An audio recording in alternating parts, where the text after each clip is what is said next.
चलिए सुनिए, एक बार जरा सा ध्यान देना, सुनो। कूलॉम्स लॉ में अभी तक तुमको क्या पढ़ाए थे? तो कूलॉम्स लॉ में अभी तक पढ़ाए थे कि यदि दो चार्ज पार्टिकल है, एक प्लस Q1 और इससे r डिस्टेंस पर अगर एक दूसरा चार्ज पार्टिकल है प्लस Q2, इस दोनों के बीच का डिस्टेंस यदि r था, तो कूलॉम्स लॉ क्या कहता था कि ये दोनों का जो फोर्स ऑफ अट्रैक्शन या रिपल्सन होगा F, इस F के बारे में क्या कह रहा था कि directly proportional to product of charge, है ना। और दूसरा बात क्या कहा था कि ये F जो है वो inversely proportional to square of distance between the. इतना चीज पढ़े थे। इस दोनों का जब मिलाए थे तो क्या मिला था? F proportional to Q1 Q2 by r square. और प्रोपोर्शनलिटी के साइन को जैसे ही तुमने बराबर में बदला था तो ये आया था क्या? K Q1 Q2 by r square, है ना। यही था क्या? Coulomb's law. अब देखो कि इसमें K के बारे में बात किए थे कि K बराबर था कितना? 1/4 pi epsilon naught Q1। K का वैल्यू था 1/4 पाई एप्सिलॉन नॉट, जिसका वैल्यू 9 × 10⁹ न्यूटन मीटर स्क्वायर पर कूलॉम्ब स्क्वायर था, है ना। इसको इलेक्ट्रोस्टैटिक कांस्टेंट हम लोग बोलते थे K को। और यहाँ एप्सिलॉन नॉट का वैल्यू होता था 8.85 × 10⁻12 कूलॉम्ब स्क्वायर पर न्यूटन मीटर स्क्वायर, है ना। और इस एप्सिलॉन नॉट को जो आप बोलते थे, एप्सिलॉन नॉट को क्या बोलते थे? परमिटिविटी। क्या बोलते थे? परमिटिविटी ऑफ एयर या फिर वैक्यूम। एयर या फिर किस चीज का? वैक्यूम का, है ना। अब देखो कि इसमें बात किए थे ये पूरी की पूरी किसके लिए? एयर के लिए। तो जब इस कूलॉम्स लॉ में तुम K का वैल्यू डाल करके लिखोगे तो इसी को लिखोगे क्या? F equal to 1/4 pi epsilon naught Q1 Q2 by r square. अब देखिए कि इसी चार्ज के सिस्टम को अगर हम उठा करके किसी दूसरे मीडियम में डाल दें, मतलब इस दोनों के बीच में अगर लकड़ी आ जाए या कुछ और भी मीडियम आ जाए, तो अगर दूसरा मीडियम आ जाता था तो मान लो कि उस मीडियम का परमिटिविटी कितना था? Epsilon m. ये क्या था? Permittivity of any medium. तो अगर किसी परमिटिविटी ऑफ एनी मीडियम का बात करोगे तो ये एनी मीडियम में हम लोग जो कूलॉम्स लॉ लिखे थे, तो देखो कि जैसे ही दूसरा मीडियम में सिस्टम को रखोगे तो फोर्स बदलेगा कि नहीं बदलेगा? फोर्स बदलेगा। अब देखिए कि फोर्स बदलने में मेरा Q1 Q2 नहीं बदला है, दोनों के बीच का डिस्टेंस भी नहीं बदला है, सिस्टम वही है। 1/4 पाई का वैल्यू भी कांस्टेंट है, लेकिन कह रहा है कि फोर्स बदल गया। तो क्या बदला होगा? Epsilon not. तो हवा में है तो हवा का परमिटिविटी रखे, और किसी दूसरे मीडियम में जब बात करते थे तो F इक्वल टू कितना लिखते थे? 1/4 पाई उस मीडियम का permittivity Q1 Q2 bye are square, है ना। फिर से क्या टर्म आई थी भाई यहाँ पर कि अलग अलग मीडियम का परमिटिविटी अलग अलग है ना। तो इतने सारे परमिटिविटी को याद नहीं करने के लिए कंपेरेटिव रीजन क्या बनाया गया? Relative permittivity. और रिलेटिव परमिटिविटी के बारे में बोला गया कि किसी मीडियम का परमिटिविटी बाय एयर या वैक्यूम का परमिटिविटी। फिर यहाँ से क्या किए कि इस मीडियम के परमिटिविटी को epsilon naught into epsilon r लिखे। और इसी कहानी को जब हम लोग यहाँ लिखे तो F इक्वल टू ये कितना हो गया? 1/4 पाई एप्सिलॉन एम के जगह पर epsilon naught into epsilon r Q1 Q2 by r square. इतना चीज पढ़े थे, है ना। ये था पूरा का पूरा क्या? Coulomb's law. अब देखिए कि इन सारे चीजों के बाद अभी तक फोर्स पढ़े थे। आज जो आपको पढ़ना है वो आज पढ़ना है क्या? इलेक्ट्रिक फील्ड के बारे में। अब इलेक्ट्रिक फील्ड क्या होता है इसको एक एक चीज करके समझना है, कैसे निकाला जाता है, कैसे क्वेश्चन बनता है, उसके लिए आपको कूलॉम्स लॉ आना चाहिए। कूलॉम्स लॉ में मेनली ये चीजें थी। आपको पता था कि ये फोर्स सेंटर टू सेंटर लगता है और हमेशा ज्वाइन होने वाले लाइन के अलोंग ही लगेगा। अट्रैक्शन होगा तो भी इसी लाइन के अलोंग, रिपल्सन होगा तो भी इसी लाइन के अलोंग। इतनी बातें जानते थे आप पहले। अब देखो कि इसमें जो अपना टर्म है आज इलेक्ट्रिक फील्ड, ये क्या चीज है? इस पर जरा सा ध्यान देना। टर्म है क्या? Electric field. Electric field. अब देखो कि इस इलेक्ट्रिक फील्ड में आपको जानना है क्या चीज? जरा सा ध्यान दीजिएगा कि ये इलेक्ट्रिक फील्ड होता क्या है। तो देखो नाम से ही लग रहा है क्या कि कुछ एरिया टाइप का कोई चीज होता होगा, है ना, फील्ड टाइप का कोई चीज होता होगा। तुम एक बात बताओ कि अगर तुम्हारे पास कोई सा चार्ज है प्लस क्यू, ठीक ना, और एक दूसरा चार्ज है स्मॉल प्लस क्यू, इस दोनों के बीच का डिस्टेंस है आर, इस दोनों के बीच का डिस्टेंस कितना है आर। आप एक बात बताइए कि इसको ये एफ फोर्स से रिपेल करेगा, और आप ये बात बताइए कि आर का वैल्यू, आर का वैल्यू जितना ज्यादा घटेगा कम होगा, फोर्स का वैल्यू उतना क्या होगा बढ़ेगा। क्यों भाई, कि F इक्वल टू कितना होता है 1/4πε0 Q1 Q2 by r square. तो देखो जितना बड़ा टर्म से तुम डिवाइड करोगे रिजल्ट उतना छोटा मिलेगा, और जितने छोटे टर्म से तुम डिवाइड करोगे रिजल्ट उतना बड़ा मिलेगा। तो आर जितना छोटा होगा फोर्स उतना, और अगर आर को हम धीरे धीरे क्या करें बढ़ाने लगे तो फोर्स भी क्या होने लगेगा घटने लगेगा। फोर्स घटते घटते घटते देखो आर को हम बढ़ाते बढ़ाते बढ़ाते बढ़ाते आर को जैसे जैसे इन्फानाइट के तरफ हम ले जाएंगे, आर जैसे जैसे इन्फानाइट के तरफ जाएगा तो ये फोर्स का वैल्यू किधर जाएगा जीरो के तरफ, है ना। समझ में आ रहा है बात। अब देखिए कि जैसे जैसे दूर गया आर इन्फिनिटी पे, तो एक समय आएगा ऐसा जिसके बाद ये चार्ज इस चार्ज पर फोर्स नहीं लगा पाए। बात समझ में आ रहा है। तो फोर्स लगाने के लिए एक सर्टेन डिस्टेंस तक ही कोई चार्ज दूसरे चार्ज पे फोर्स लगा सकता है, उसके बाद क्या होगा ये फोर्स नहीं लगाएगा। जैसे मान लो इस क्लासरूम में है, मेरा इफेक्ट तुम लोगों पर है कब तक, जब तक क्लास में हो तब तक, जब तक कोचिंग में हो तब तक।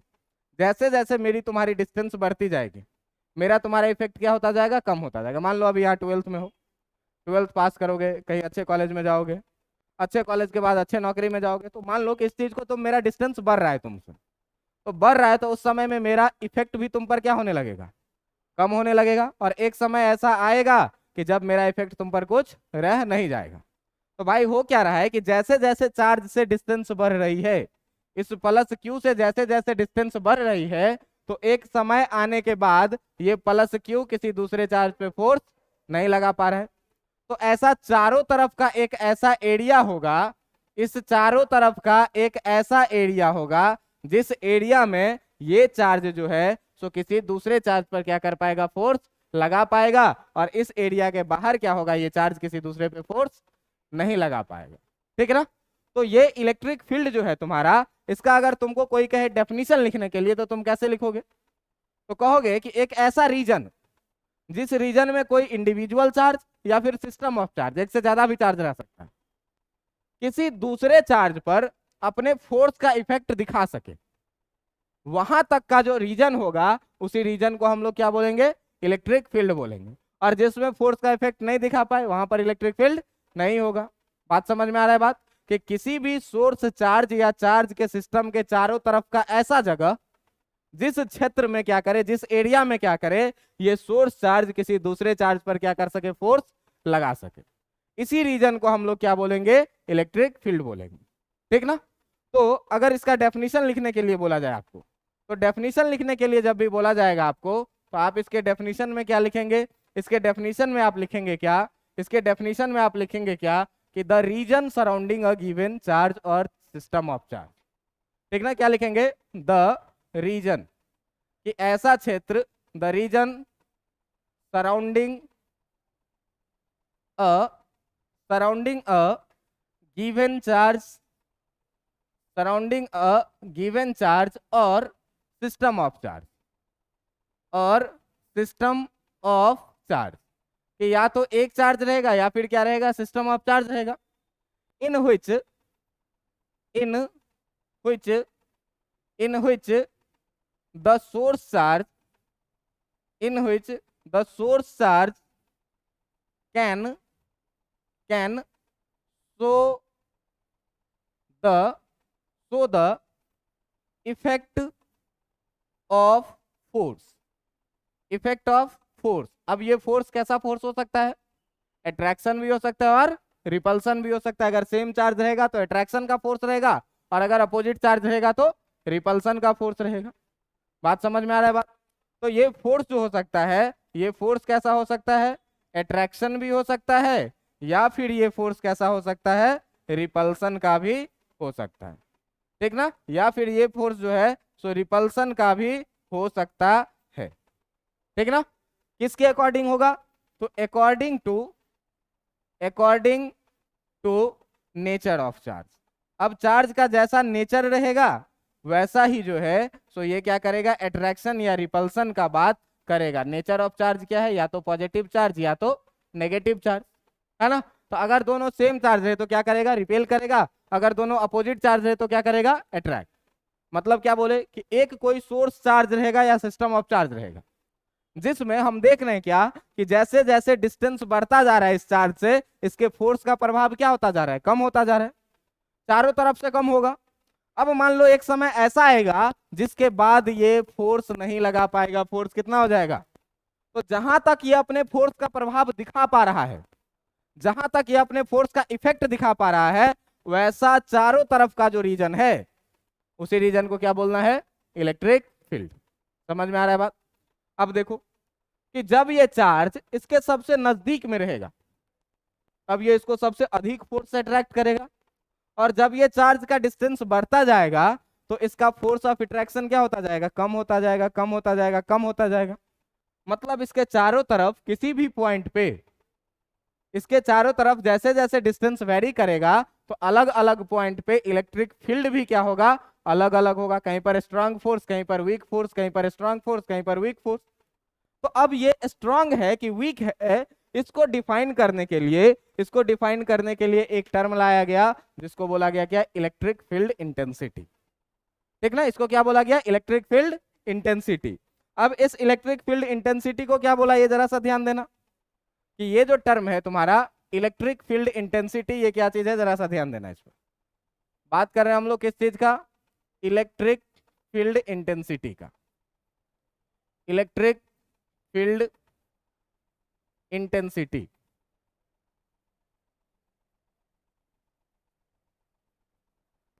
इलेक्ट्रिक फील्ड इंटेंसिटी का। अब ये देखिए कि इलेक्ट्रिक फील्ड इंटेंसिटी जो है, सब एक ही साथ आ गया, अट्रैक्शन हो गया इसमें, है ना। चलिए देखिए क्या था भाई, इलेक्ट्रिक फील्ड इंटेंसिटी। अब देखो ये इलेक्ट्रिक फील्ड इंटेंसिटी क्या है, बात करेंगे हम लोग इलेक्ट्रिक फील्ड इंटेंसिटी का। अब ये इलेक्ट्रिक फील्ड इंटेंसिटी को डिनोट किया जाता है किस चीज से, कैपिटल ई से। ठीक ना, तो ये क्या रहा है ये देखो। तो इसको जानने से पहले एक कॉन्सेप्ट को जानो, जो कॉन्सेप्ट है किस चीज का, पॉइंट चार्ज का, जिसको क्या बोलते हैं, पॉइंट चार्ज, या फिर इसी को क्या बोलते हैं, टेस्ट चार्ज भी। टेस्ट चार्ज ज्यादा अच्छा रहेगा, टेस्ट चार्ज, टेस्ट चार्ज ज्यादा अच्छा रहेगा। देखो ध्यान से कि अब ये क्या कहता है, टेस्ट चार्ज, ये टेस्ट चार्ज के बारे में क्या कहता है, इस टेस्ट चार्ज के बारे में क्या कहता है, देखो टेस्ट चार्ज के बारे में कहेगा कि ये एक बहुत छोटा, very small possible positive charge, very small possible positive charge, very small possible positive charge, कि एक बहुत छोटा चार्ज पॉजिटिव हो उसी को क्या बोलेंगे, टेस्ट चार्ज। बहुत छोटा होना चाहिए, बहुत छोटा लेकिन संभव होना चाहिए, और कैसा होना चाहिए, पॉजिटिव चार्ज। और इसी टेस्ट चार्ज को जो हम लोग डिनोट करते हैं, इसी टेस्ट चार्ज को जो हम लोग डिनोट करते हैं, इस टेस्ट चार्ज को हम लोग डिनोट करते हैं किस चीज से, इस टेस्ट चार्ज को हम लोग डिनोट करते हैं क्यू नॉट से, और ये कैसा होगा, पॉजिटिव होगा। समझ में आ रहा है बात। अब जब भी तुमको इलेक्ट्रिक फील्ड इंटेंसिटी निकालने के लिए बोले तो हमेशा टेस्ट चार्ज को अपने पास में रखो, और जिस भी पॉइंट पर निकालने के लिए बोलेगा अपने पास से निकालेंगे, उस पॉइंट पे रख देंगे। देखो कैसे, मान लो क्या कि एक कोई सा चार्ज है, मान लो कि एक कोई सा चार्ज है, पॉइंट चार्ज ये रहा, ये है क्या, प्लस क्यू तुम्हारा।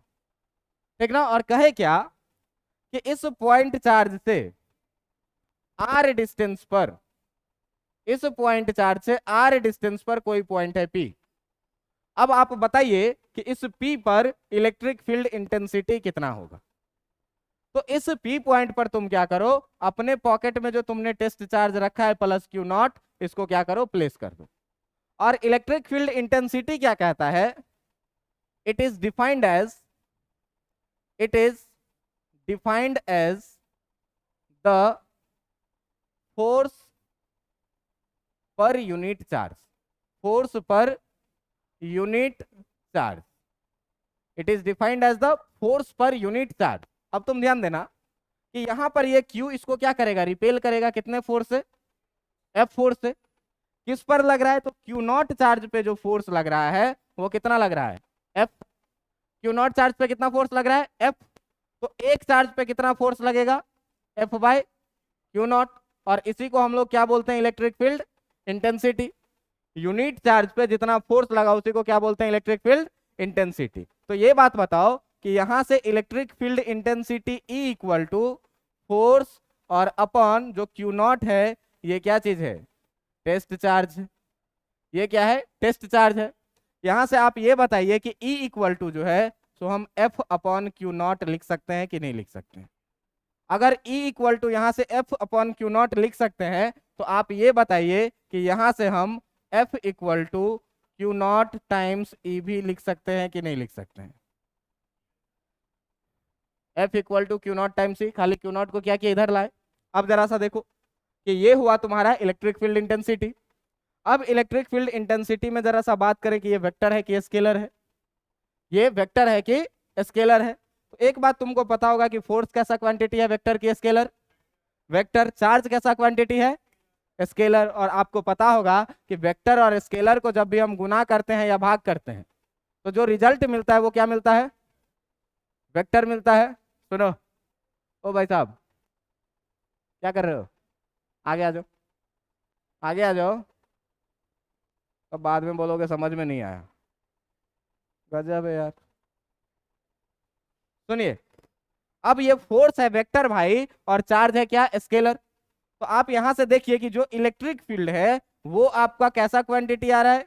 वेक्टर बाय स्केलर, है ना?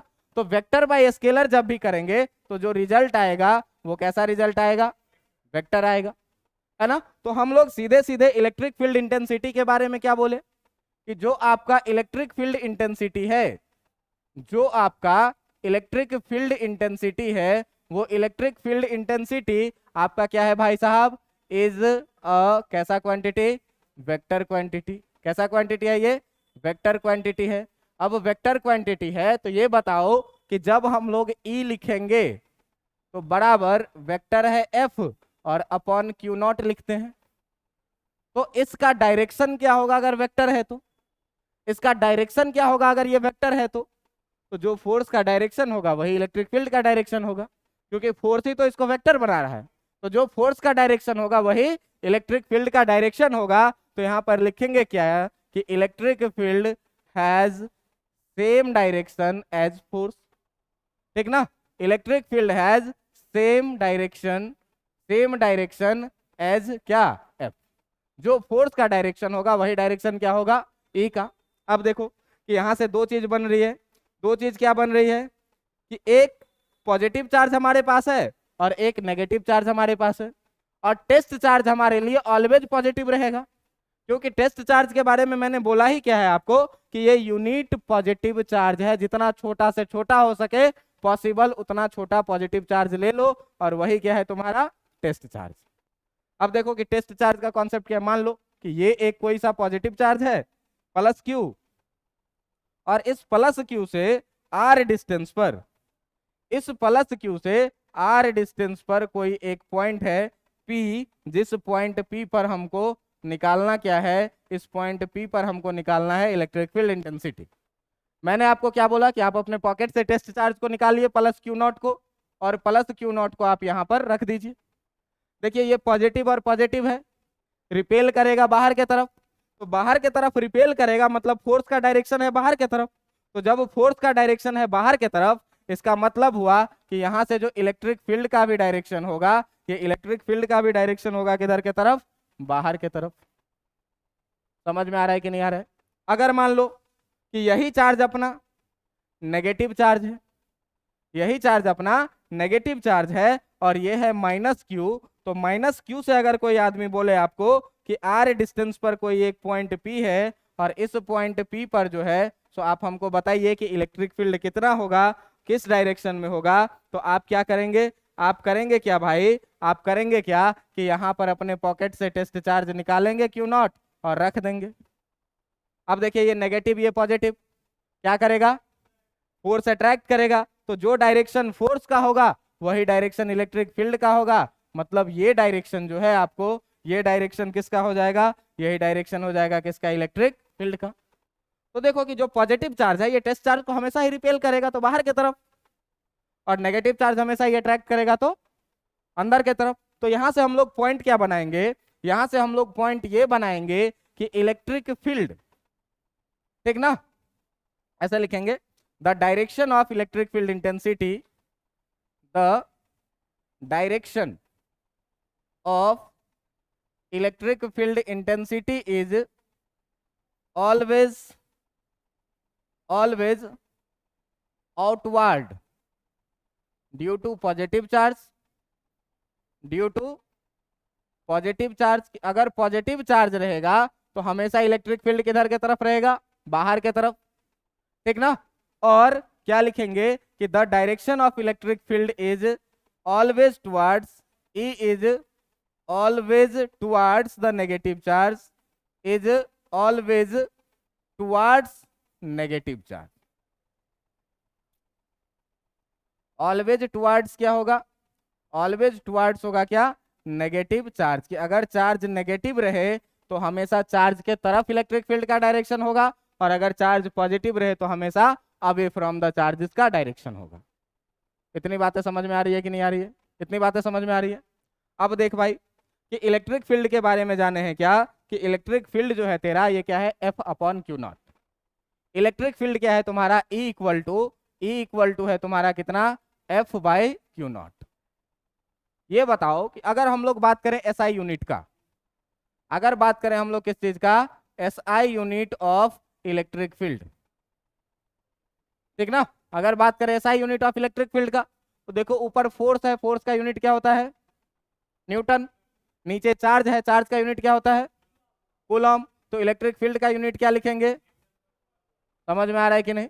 अच्छा, अगर बात करें क्या, डायमेंशन का, अगर बात करें किस चीज का, डायमेंशन का ऑफ इलेक्ट्रिक फील्ड का, डायमेंशन ऑफ ई का अगर बात करें तो जरा सा देखो, अगर इसके डायमेंशन के लिए बात करोगे तो डायमेंशन के लिए बात करने का मतलब क्या, कि जो इलेक्ट्रिक फील्ड का डायमेंशन होगा वो फोर्स का डायमेंशन और बाय नीचे क्यू नॉट जो चार्ज है उसके डायमेंशन के बराबर में होना चाहिए, होना चाहिए कि नहीं।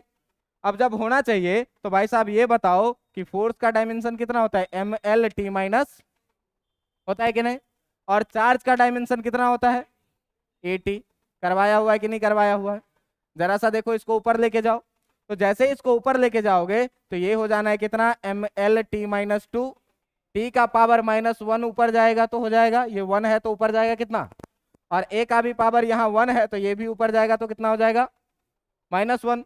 फाइनली क्या रिजल्ट आएगा, फाइनली जो रिजल्ट आएगा, फाइनली रिजल्ट आएगा अपना कि जो इलेक्ट्रिक फील्ड इंटेंसिटी का डायमेंशन फॉर्मूला है वो एम एल टी का -2 और -1 कितना, -3, और ए का कितना, -1। ये हो जाएगा क्या, इलेक्ट्रिक फील्ड इंटेंसिटी का डायमेंशन फॉर्मूला। इसको रटना है क्या, नहीं है। अब आपसे ये चीज इलेक्ट्रिक फील्ड इंटेंसिटी की पूरी डेफिनेशन थी क्या, कि E इक्वल टू हम लोग क्या लिखेंगे, E इक्वल टू लिखेंगे क्या, फोर्स बाय चार्ज। ये चार्ज कैसा रहेगा, तो ये चार्ज रहेगा टेस्ट चार्ज। और टेस्ट चार्ज का मतलब क्या बताया है मैंने, टेस्ट चार्ज का मतलब क्या मैंने बताया है, स्मॉल पॉसिबल पॉजिटिव चार्ज। हर चार्ज पॉसिबल नहीं होता, स्मॉल पॉसिबल पॉजिटिव चार्ज। इसी स्मॉल पॉजिटिव चार्ज को हम लोग क्या बोलते हैं, टेस्ट चार्ज बोलते हैं। ये हमेशा कहाँ रखना है, अपने पास। अब इस टेस्ट चार्ज के बारे में तुम्हारे मन में सवाल आ रहा होगा कि ये छोटा ही क्यों रखेंगे, ये छोटा ही क्यों रखेंगे। अब मान लो कि तुम्हारे पास मेरा प्रभाव निकालना है, तो तुम्हारा अपना भी तो कुछ वजूद है ना। अगर मेरे सामने में तुम्हारा वजूद निग्लिजिबल है तो मेरा प्रभाव तुम पर अधिक रहेगा, तुम्हारा प्रभाव हम पर पड़ेगा तो हमको दिक्कत होगा। तो कब मेरा प्रभाव अधिक रहेगा, जब मैं ज्यादा स्ट्रांग रहूंगा तब, और तुम कमजोर रहोगे तब। लेकिन मान लो इस क्लासरूम में मेरे पिताजी की उम्र के सब लोग आकर के बैठ जाएं, अब मेरा प्रभाव दिखेगा कि उनका प्रभाव दिखेगा? उनका प्रभाव दिखेगा। तो भाई साहब हमेशा ये चीज ध्यान में क्या रखना है कि अगर आपको इलेक्ट्रिक फील्ड किसी चार्ज का निकालना है, तो जिस चार्ज का आप इलेक्ट्रिक फील्ड निकाल रहे हैं, टेस्ट चार्ज उससे बहुत छोटा रहना चाहिए। क्यों रहना चाहिए छोटा? कि इसका प्रभाव निकालना है। अगर ये बड़ा रहेगा तो इसका प्रभाव कुछ दिखेगा ही नहीं। तो जब नहीं दिखेगा, इसीलिए टेस्ट चार्ज क्या रहेगा? बहुत छोटा। अब बहुत छोटा चार्ज का प्रभाव भी कितना रहेगा? बहुत कम। तो जब बहुत छोटे चार्ज का प्रभाव बहुत कम रहेगा, तो हम इस चार्ज का इलेक्ट्रिक फील्ड आसानी से निकाल पाएंगे। बात समझ में आई कि नहीं आई? टेस्ट चार्ज क्यों छोटा होना चाहिए? हमेशा F equal to force applied upon test charge का बात करेंगे। क्लियर है? अब देखो कि हम लोग अब निकालने वाले हैं क्या? Electric field, electric field intensity,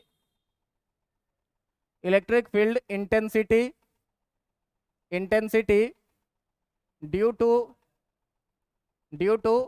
point charge, due two point charge, point charge के चलते तुम्हारे पास क्या कहेगा? तुम्हारे पास कहेगा क्या कि let a point charge, let a point charge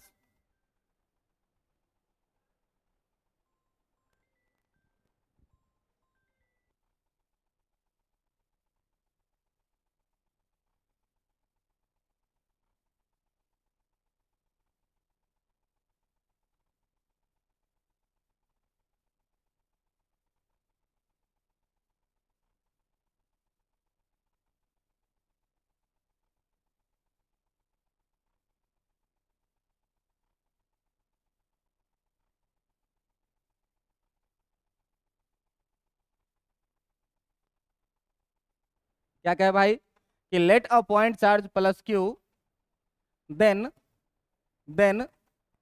find electric field intensity at a distance, at a distance r from the center of charge, from the center of charge। कह रहा है क्या कि आपके पास एक चार्ज है प्लस क्यू, आपके पास क्या है? एक पॉइंट चार्ज है जो है कितना? Plus Q. अब देखिए भाई कि अगर ये चार्ज है प्लस क्यू तुम्हारा, मान लो ये जो चार्ज है ये है तुम्हारा क्या? Plus Q. अब इसके सेंटर से r डिस्टेंस के दूरी पर, इसके सेंटर से r डिस्टेंस के दूरी पर कहीं पर एक पॉइंट है P, जिस पॉइंट P पर आपको क्या करना है? जिस पॉइंट P पर आपको निकालना है इलेक्ट्रिक फील्ड इंटेंसिटी। ठीक है? मैंने आपको बोला क्या कि आप अपने पॉकेट में हमेशा क्या रखो? Test charge. टेस्ट चार्ज क्या है? Q not plus Q not. जिस पॉइंट पर भी इलेक्ट्रिक फील्ड निकालना हो उस पर तुम क्या करो? प्लस क्यू नॉट रख दो। अब देखो ये पॉजिटिव चार्ज, ये भी पॉजिटिव चार्ज, ये पॉजिटिव चार्ज इस वाले पॉजिटिव टेस्ट चार्ज को अट्रैक्ट करेगा कि रिपेल करेगा? रिपेल करेगा सर। रिपेल करेगा किधर के तरफ? बाहर के तरफ। मान लो कि ये जो रिपल्सन का फोर्स है वो है कितना? F। तो इस फोर्स को तुम बेटा F equal to Coulomb's law ये कहता है कि K Q1 Q2 by R square के बराबर में होगा कि नहीं होगा? F equal to K Q1 Q2 by R square के बराबर में होगा कि नहीं होगा? Q1 है कैपिटल Q और Q2 के जगह पर अपना टेस्ट चार्ज है जो बहुत छोटा चार्ज है और पॉजिटिव चार्ज होगा। अब इलेक्ट्रिक फील्ड इंटेंसिटी का डेफिनेशन क्या कहता है? तो इलेक्ट्रिक फील्ड इंटेंसिटी का डेफिनेशन ये कहता है कि E equal to F upon q naught होता है। ये क्या है? Definition of electric field intensity. अच्छा ये बताओ कि अगर हमको यहीं पर इलेक्ट्रिक फील्ड इंटेंसिटी लिखना है तो इसी चीज को E इक्वल टू हम F into 1 upon q not लिख सकते हैं कि नहीं लिख सकते हैं? लिख सकते हैं। आप पीछे से ये बताइए कि जो E इक्वल टू है आपके पास, F का वैल्यू है आया कितना? K Q1 Q2 by R square, है ना? और इंटू कितना बेटा? 1 बाय क्यू नॉट। यही तो है। जरा सा देखो कि क्यू नॉट से क्यू नॉट कटेगा कि नहीं कटेगा। तो हम जो टेस्ट चार्ज लिए थे सर, E इक्वल टू जो ये बचा K Q by R square. जरा सा इसमें बताओ तो टेस्ट चार्ज हम कैसा लें उसका कोई रोल है क्या? नहीं है। तो हम अपने स्वेच्छा से लें, लेकिन ये ध्यान रखें कि इस Q के सामने में ये Q0 कितना बड़ा होना चाहिए? बहुत छोटा होना चाहिए। क्यों? कि अगर छोटा नहीं रहेगा तो इस Q को ही धक्का देके बाहर निकाल देगा। तो Q का प्रभाव हमको देखना है ना, तो Q0 को छोटा होना चाहिए। अगर बड़ा रहेगा तो Q0 का ही प्रभाव दिखने लग जाएगा। बात समझ में आ रही है? बात ये है क्या? Electric field intensity. अब इसी को जब हम लोग थोड़ा अच्छे से लिख लेंगे तो E इक्वल टू के जगह पर लिखेंगे 1/4πε0 Q बाई कितना? R²। और यही कहानी अपनी है किस चीज की? इलेक्ट्रिक फील्ड इंटेंसिटी की। किसके कारण? पॉइंट चार्ज के कारण। तो देखो कूलॉम्स लॉ में से Q1 के Q2 के जगह एक ही चार्ज रखेंगे बाय R² रखेंगे, काम क्या हो जाएगा? हो जाना इलेक्ट्रिक फील्ड इंटेंसिटी का। अच्छा, ये पॉजिटिव चार्ज है, ये जो चार्ज है तुम्हारा, ये चार्ज कैसा है? पॉजिटिव चार्ज है। तो ये पॉजिटिव चार्ज क्या करेगा? बाहर की तरफ लगेगा। अगर ये नेगेटिव रहता तो इसको क्या करता? अट्रैक्ट करता। अट्रैक्ट करता तो किधर की तरफ लगता? अंदर की तरफ। बात समझ में आ रही है? अब अगर मान लो कि इसका हमको वेक्टर फॉर्म लिखना है, अब अगर मान लो कि इसका हमको वेक्टर फॉर्म लिखना है, तो हम लोग अभी तक क्या पढ़े हैं भाई? अगर बात करें इसी के वेक्टर फॉर्म का, अगर इसी के हम लोग बात करें वेक्टर फॉर्म का, तो जरा सा ध्यान देना दोस्त, अगर तुम सिंपल फॉर्म समझ चुके हो तो वेक्टर फॉर्म तुमको बहुत ही आसानी से समझ में आएगा। कैसे? जरा सा ध्यान दो। अपने पास अभी तक जो सिचुएशन था वो सिचुएशन कैसा था? एक पॉइंट चार्ज था। इस पॉइंट चार्ज से r डिस्टेंस पर हमारे पास पॉइंट क्या था? P। और इसी P पॉइंट पर हमको क्या करना था? इलेक्ट्रिक फील्ड इंटेंसिटी निकालना था। ये चार्ज था कितना तुम्हारा? +Q। ये डिस्टेंस था कितना? r। और ये था तुम्हारा पॉइंट P जहां पर मैंने रखा था +Q0 को, और ये इसको F फोर्स से क्या किया? रिपेल किया। अच्छा ये बताओ कि अगर इस R को मैं लिखूं वेक्टर R और इसका हेड बना दूं इधर के तरफ, तो तुमको कोई आपत्ति है क्या? ये फोर्स के डायरेक्शन में एक यूनिट वेक्टर मैंने लिख दिया, वेक्टर R को। अब बताओ कि यहां से E इक्वल टू जो तुम पढ़े हुए हो, E इक्वल टू ये अभी क्या पढ़े तुम? KQ/R²। पढ़े हो कि नहीं? अगर इस R को हमको वेक्टर में बदलना है, ये तो केवल मैग्नीट्यूड है, अगर इस इलेक्ट्रिक फील्ड को हमको वेक्टर में बदलना है तो इसमें R के लॉन्ग एक यूनिट वेक्टर से मल्टीप्लाई करना पड़ेगा कि नहीं करना पड़ेगा? करना पड़ेगा। तो भाई साहब अगर इस E को आप वेक्टर में लिखिएगा तो आपको KQ/R² इंटू R कैप करना पड़ेगा कि नहीं? करेंगे कि नहीं? अब ये बताइए आप कि आपको पता होगा कि जो यूनिट वेक्टर होता है वो unit vector KQ/R² into vector R by magnitude of vector R होता है कि नहीं होता है? होता है कि नहीं होता है? वेक्टर में इतना पढ़ाया हुआ है। अब ये बताओ कि KQ/R² into vector R by magnitude of vector R को R लिख सकते हैं कि नहीं लिख सकते हैं? लिख सकते हैं, क्योंकि मैग्नीट्यूड ऑफ वेक्टर R मतलब यही डिस्टेंस का तो बात हो रहा है, और ये डिस्टेंस कितना है? R है ना? अब ये बताओ कि यहां से अगर मैं लिखूं तो KQ/R² और R मिलके कितना होगा? R³। और ये कितना आ जाएगा यहाँ पे? Vector R। और यही हो जाएगा क्या? इलेक्ट्रिक फील्ड इंटेंसिटी का वेक्टर फॉर्म। लेकिन इसमें एक चीज का ध्यान देना है कि यहां पर आपको चार्ज को जो लिखना है, यहां आप जो चार्ज को लिखेंगे Q को, ये Q को लिखेंगे क्या? With sign. समझ में आ रहा है बात? अब विथ साइन लिखने से सर क्या फायदा है? तो मान लो कि ये E पॉजिटिव चार्ज के कारण है बाहर की तरफ। अगर नेगेटिव चार्ज रहेगा और चार्ज को विथ साइन लिखेंगे, अगर ये मान लो -Q है और यहां से R डिस्टेंस पर कोई पॉइंट है P, तो यहां से जो इलेक्ट्रिक फील्ड का डायरेक्शन होगा वो इनवर्ड होगा कि नहीं होगा? नेगेटिव चार्ज है टुवर्ड्स। तो यहां पर अगर इलेक्ट्रिक फील्ड लिखोगे, यहां पर इलेक्ट्रिक फील्ड लिखे तुम तो कितना लिखे? KQ/R³ into vector R। ये कारण। अगर यहां पे लिखना होगा भाई तो KQ के जगह पर इस बार है -Q/R³ इंटू वेक्टर R लिखेंगे कि नहीं? जरा सा ध्यान दो कि E इक्वल टू अगर लिखेंगे तो KQ/R³ और इंटू माइनस वेक्टर R लिखेंगे कि नहीं? तो वेक्टर R का मतलब अगर बाहर की तरफ, तो माइनस वेक्टर R का मतलब इसके अपोजिट डायरेक्शन में। समझ में आया? क्यों Q को साइन के साथ लिखेंगे जो। तो वेक्टर फॉर्म में आपको जब भी लिखना हो तो वेक्टर फॉर्म में हमेशा क्या रहेगा? Q रहेगा विथ साइन। साइन के साथ लिखना है। क्यों लिखना है? कि अगर पॉजिटिव है तो बाहर की तरफ, नेगेटिव है तो माइनस बाहर की तरफ मतलब अंदर की तरफ। समझ में आ रहा है? वेक्टर में नेगेटिव साइन क्या बताता है? अपोजिट डायरेक्शन को। इतनी बातें समझ में आई कि नहीं? अब देखो एग्जाम में जो तुमको ऑप्शन दे देगा इलेक्ट्रिक फील्ड का, वो कुछ अजीबोगरीब ऑप्शन दे देगा। क्या? कि कहेगा कि निम्न में से कौन सा गलत है। अब गलत है, अब इसमें से तुमको ऑप्शन देने लगेगा। क्या? कि एक कहेगा कि E equal to K q by r cube into vector r. एक दे देगा क्या? E equal to K q by r square into r cap. एक दे देगा क्या? E इक्वल टू, एक दे देगा क्या? E इक्वल टू, ऐसे दे देगा E equal to K q by r square. और एक दे देगा क्या? कि इसमें, एक दे देगा क्या इसमें? कि none of this, none of this. ये चार ऑप्शन आपको दे देगा और कहेगा कि गलत कौन सा है। गलत कौन सा है? सी वाला। ये ध्यान रखिएगा, क्यों? कि लोग इस आर कैप में और वेक्टर आर में डिफरेंस है बेटा। अगर आर कैप रहेगा तो यहाँ आर स्क्वायर रहेगा, अगर आर वेक्टर में रहेगा तो यहाँ आर क्यूब रहेगा। लेकिन यहाँ पे क्या है? आर स्क्वायर है और वेक्टर आर है, तो ये ऑप्शन क्या होगा? गलत। और बाकी ये दोनों ऑप्शन क्या है? सही। समझ में आ रहा है बात? तो इसमें हमेशा ध्यान रखिएगा, आर कैप जब भी रहे तो आर स्क्वायर रहेगा, और अगर वेक्टर आर रहे तो क्या रहेगा? आर क्यूब रहेगा। इतना बात समझ में आ गया? इसके बाद देखो कि तुम कूलॉम्स लॉ में पढ़े हुए हो एक क्या? सुपरपोजिशन थ्योरम पढ़े हुए हो ना? तो पढ़े हुए हो सुपरपोजिशन थ्योरम, तो ये सुपरपोजिशन थ्योरम क्या कहता है? यहाँ पे भी है एक सुपरपोजिशन थ्योरम। अब ये सुपरपोजिशन थ्योरम क्या कहता है? कि इफ टू और मोर चार्जेज इज प्रेजेंट, ठीक ना? ये सुपरपोजिशन थ्योरम क्या कहता है?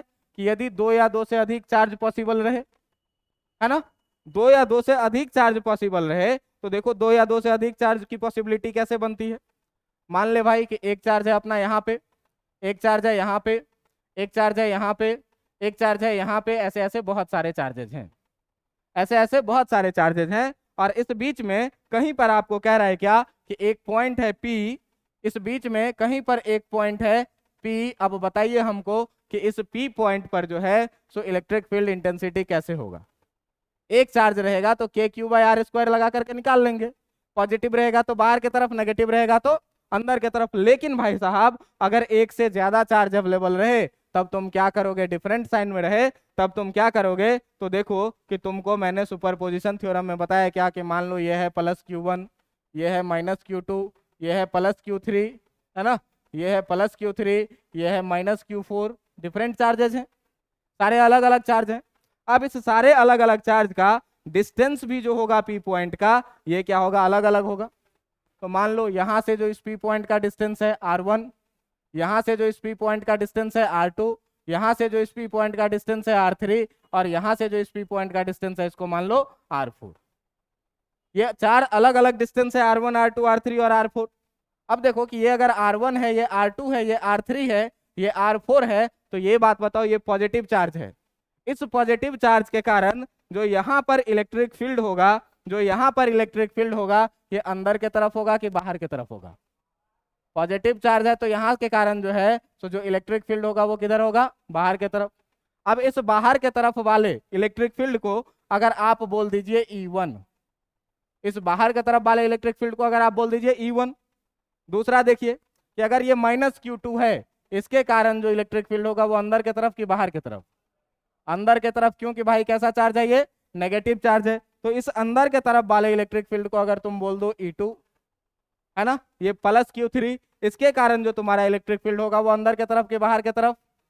बाहर की तरफ। तो इसके कारण जो तुम्हारा इलेक्ट्रिक फील्ड है इसको अगर तुम बोल दो E3, और जो चौथा चार्ज है उसके कारण ये बताओ कि जो इलेक्ट्रिक फील्ड होगा वो अंदर की तरफ कि बाहर की तरफ? क्योंकि नेगेटिव चार्ज है भाई साहब, अंदर की तरफ इलेक्ट्रिक फील्ड होगा। और इस इलेक्ट्रिक फील्ड को अगर आप बोल दीजिए, इस इलेक्ट्रिक फील्ड को अगर आप बोल दीजिए E4। ऐसा ऐसा बहुत सारा चार्ज भी रह सकता है। तो अगर आपसे कोई पूछे, तो आपसे कोई पूछे तो कहता है क्या? कि नेट इलेक्ट्रिक फील्ड जो होता है, ठीक ना, इज इक्वल टू होता है, is equal to vector sum of, is equal to vector sum of all individual electric field, all individual electric field, सारे इंडिविजुअल इलेक्ट्रिक फील्ड्स के बराबर में होता है। कैसा? वेक्टर सम के बराबर में। ठीक ना?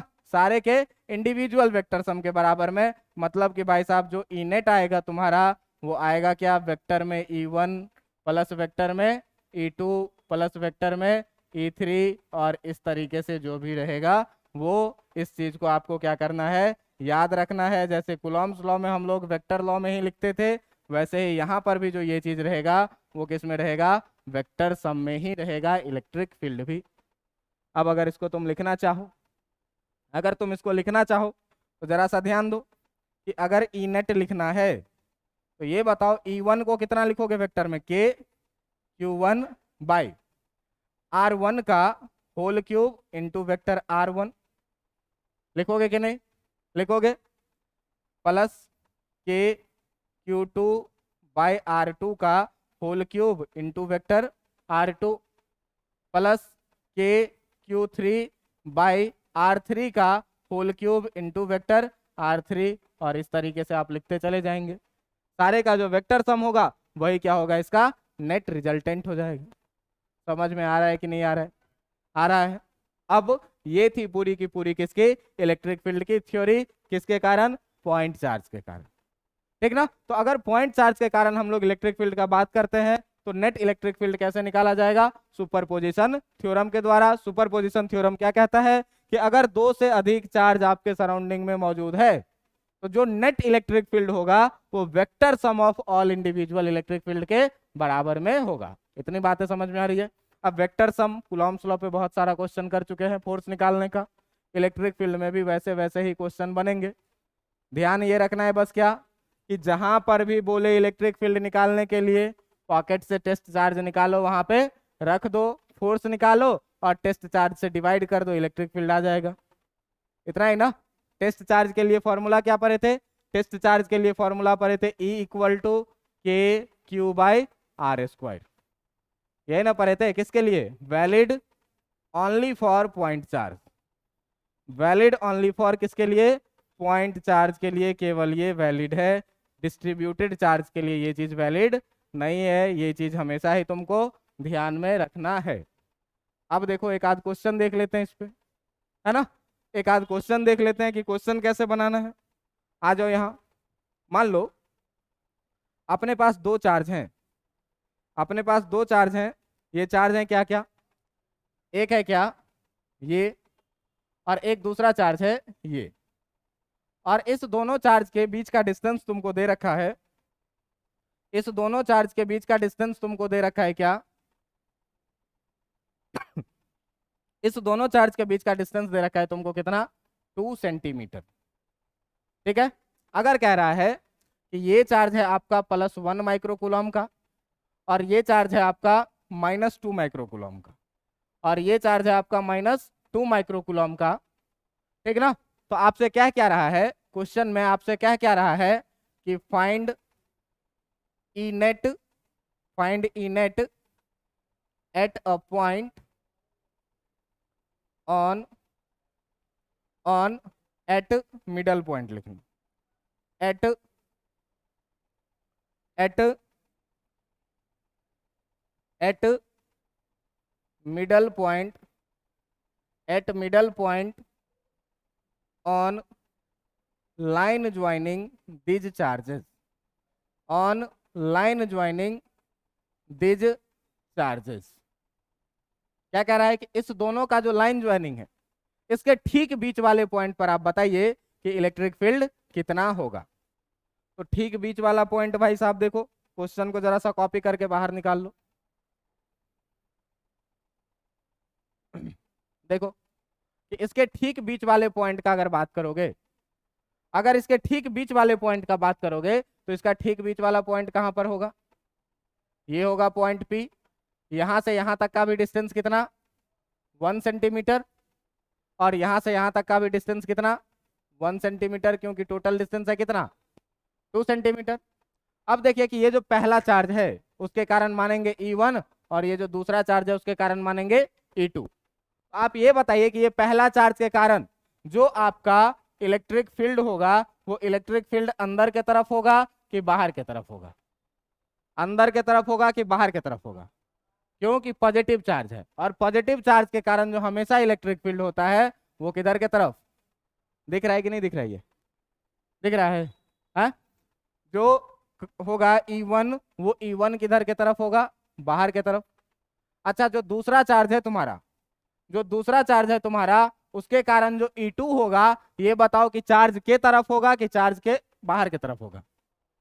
टुवार्ड्स द चार्ज होगा, क्योंकि ये नेगेटिव चार्ज है, और नेगेटिव चार्ज के कारण जो हमेशा इलेक्ट्रिक फील्ड होता है वो किधर, अंदर के तरफ। तो ये भाई साहब जो आपका E2 होगा, ये भी किधर के तरफ होगा, E2 भी होगा किधर के तरफ, अंदर के तरफ। अब देखो दोनों सेम डायरेक्शन में है, दोनों किस में है, सेम डायरेक्शन में। तो सेम डायरेक्शन में है, तो जब ई नेट तुमको निकालना है तो सीधे सीधे दोनों को क्या करोगे, जोड़ दोगे। वेक्टर सम में अगर दोनों सेम डायरेक्शन में है तो सिंपल सिंपल क्या करेंगे, दोनों को जोड़ देंगे। तो जोड़ देंगे तो E1 कितना लिखोगे, के Q1, और Q1 के जगह पर जो आपका चार्ज है, ये Q1 वाला जो चार्ज है, ये Q1 इक्वल टू जो है आपका, ये Q1 इक्वल टू है कितना, 1 माइक्रो कूलम, जिसको आप 1 इंटू 10⁻⁻⁻6 कूलम लिखेंगे। और दोनों के बीच का जो डिस्टेंस R इक्वल टू है, ये है 1 सेंटीमीटर। तो 1 सेंटीमीटर का मतलब ये कितना, 1/100 मीटर, यानी कि ये 10⁻⁻2 मीटर होगा। होगा कि नहीं होगा। अब देखिए कि जब आप इनेट लिखिएगा तो कितना लिखिएगा, के Q1 के जगह पर 1 इंटू 10⁻⁻6 बाय R स्क्वायर, यानी 10⁻⁻2 का स्क्वायर लिखोगे, प्लस के टाइम्स, है ना। E2 के जगह पर Q2 कितना है, 2 इंटू 10⁻⁻6 बाई 10⁻⁻2 का कितना, होल स्क्वायर। जब इस दोनों को जोड़िएगा तो देखिए कि k कॉमन है, 10⁻⁻6 भी कॉमन है, 10⁻⁻2 का स्क्वायर यानी 10⁻⁻4 भी दोनों में कॉमन है। इतना कॉमन करिएगा तो इसमें बच जाएगा 1 और इसमें बच जाएगा कितना, 2। ये हो गया कितना, 3 इंटू 1 और 2 3 इंटू के का वैल्यू कितना, 9 गुने 10 का पावर 9 गुने 10 का पावर -6, और ये 10 का पावर ऊपर जाएगा तो कितना, 10 का पावर। समझ में आ रहा है कि नहीं। देखो 9 तिया कितना, 27, ये कितना, 9 4 13 में से 6 गया तो 13 में से 6 गया तो 7 हो जाएगा। अगर इसी को ढंग से लिखो तो 10 से भाग दे दो, 10 से भी गुना कर दो, 2.7 इंटू 10⁸ न्यूटन पर कूलम। ये नहीं बुझाया। स्टैंडर्ड फॉर्म में जब लिखते हैं किसी भी चीज को तो स्टैंडर्ड फॉर्म में लिखते हैं ऐसे, A.B.C.D इंटू 10⁻⁴, ठीक ना। तो ये देखिए ये कितना था, 27 गुने 10 का पावर कितना, 7। तो इसको हमको एक डिजिट के बाद पॉइंट ले जाना है, तो इसमें क्या करना पड़ेगा, 10 से भाग देना पड़ेगा। तो 10 से क्या करेंगे, अब ये पूरा देखो कितना हो जाएगा, 2.7, और ये कितना हो जाएगा, 10 का पावर 8 न्यूटन पर कूलम। ये है स्टैंडर्ड फॉर्म में लिखने का किसको, 10⁻⁴ वाले टर्म को, एक्सपोनेंट को, कि पॉइंट के बाद एक ही डिजिट होना चाहिए। ठीक है, समझ में आ रहा है बात। तो जब समझ में आ रहा है तो सेम क्वेश्चन है, सेम क्वेश्चन में उसमें प्लस कर दीजिए और बना करके दिखाइए। सेम क्वेश्चन में दोनों को प्लस कर दीजिए और बना करके दिखाइए। क्या आज के लिए काफी है, इतना ही।